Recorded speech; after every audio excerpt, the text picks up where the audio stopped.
আমাদের সমাজের মধ্যে যখন কোনো মানুষ গুনাহ করে, মদ খায়, জুয়া খেলে, বাবা খায়, ইয়াবা খায়, আমরা সকলেই তাকে ঘৃণা করি, অপছন্দ করি। মূসা আলাইহিস সালাতু ওয়াস সালামের যুগে একজন লোক ছিল, তিনি অনেক পাপ করত, অনেক গুনাহ করত।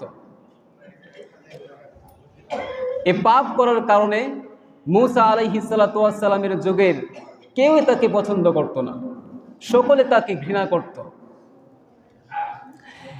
একদিন যখন ওই পাপী লোকটা মারা যায়, মারা যাওয়ার পরে আমাদের সমাজের মধ্যে যদি কেউ মারা যায়, মারা যাওয়ার পরে জীবিত ব্যক্তির উপর দায়িত্ব হচ্ছে মৃত ব্যক্তিকে গোসল করাবে, গোসল করানোর পর তাকে দাফন করাবে, দাফন করানোর পর তাকে কবরের মধ্যে দিয়ে আসবে।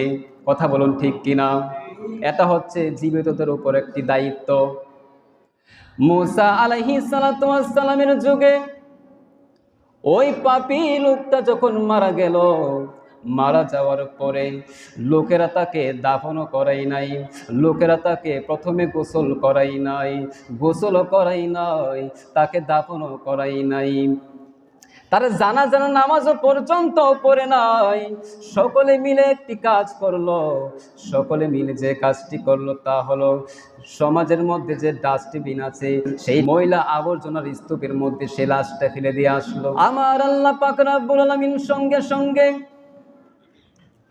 হযরত মূসা আলাইহিস সালাতু ওয়াস সালামকে আদেশ করলেন ওহীর মাধ্যমে, ও মূসা, তুমি যাও, তাড়াতাড়ি যাও, অমুক স্তূপের ময়লা আবর্জনার স্তূপের মধ্যে যাও, কেননা তারা বনি ইসরায়েলের লোকেরা আমার একটা বান্দাকে ময়লা আবর্জনার স্তূপের মধ্যে ফেলে রাখে আসছে, তাকে দাফনও করাই নাই, তাকে প্রথম গোসল করাই নাই, তারা দাফনও করাই নাই।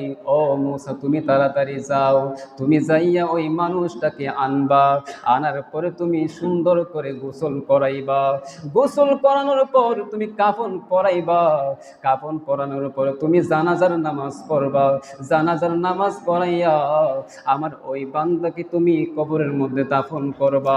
এখন মূসা আলাইহিস সালাতু ওয়াস সালামও জানতেন ওই লোকটা অনেক পাপী ছিল, অনেক গুনাহগার ছিল, কিন্তু আল্লাহ পাক রব্বুল আলামিন তাকে কেন কি কারণে মাফ করে দিয়েছে, তার জীবনে এমন কোন কাজ করেছে যার কারণে আমার আল্লাহ পাক রব্বুল আলামিন তাকে মাগফিরাতের চাদর দিয়ে আবৃত করে রেখেছে। হযরত মূসা আলাইহিস সালাতু ওয়াস সালামের মনে এই কিউরিওসিটি, এই কৌতূহল জাগলো। হযরতে মূসা আলাইহিস সালাতু ওয়াস সালাম আমার আল্লাহকে বললেন, আল্লাহ গো, ও আল্লাহ, তুমি তাকে কি কারণে মাফ করে দিয়েছো? সমাজের মধ্যে কেউ তাকে পছন্দ করতো না, সমাজের কেউ তাকে পছন্দ করতো না।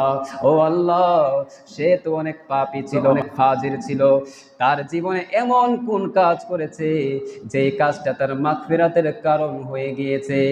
আমার আল্লাহ পাক রব্বুল আলামিন সাথে সাথে বললেন, ও মূসা, শুনো শুনো শুনো, কি কারণে আমি আল্লাহ পাক রব্বুল আলামিন তাকে মাফ করে দিয়েছি।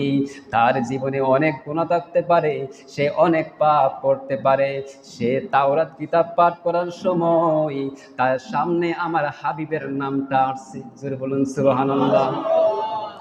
তাওরাত কিতাব বলেন, জাবুর কিতাব বলেন, ইনজিল কিতাব বলেন, প্রতিটি কিতাবের মধ্যে আমার দয়াল নবীর মায়ার নবীজির শান আমার আল্লাহ লিপিবদ্ধ করে দিয়েছে। এবার ওই ব্যক্তিটা যখন আমার প্রিয় নবী সাল্লাল্লাহু আলাইহি ওয়াসাল্লামের নাম মুবারক শুনলেন, আমার দয়াল নবী মায়ার নবীজির নাম মুবারক দেখলেন, আমার আল্লাহ বলেন, ও মূসা, ও মূসা রে, ওই ব্যক্তিটা যখন আমার হাবিবের নাম মুবারক দেখলো, তিনি মহাব্বতে আমার দয়াল নবী মায়ার নবীজির উপর একবার দরুদ শরীফ পড়েছে। এই জন্য আমি আল্লাহ পাক রব্বুল আলামিন তার এই দরুদ শরীফ পড়ার কারণে আমি আল্লাহ পাক রব্বুল আলামিন তার জীবনের সমস্ত গুনাহ মাফ করে দিই আমার রহমতের চাদর দ্বারা, আমার রহমতের চাদর দ্বারা, মাগফিরাতের চাদর দ্বারা আমি তাকে আবৃত করে রেখেছি। জোরে বলুন সুবহানাল্লাহ।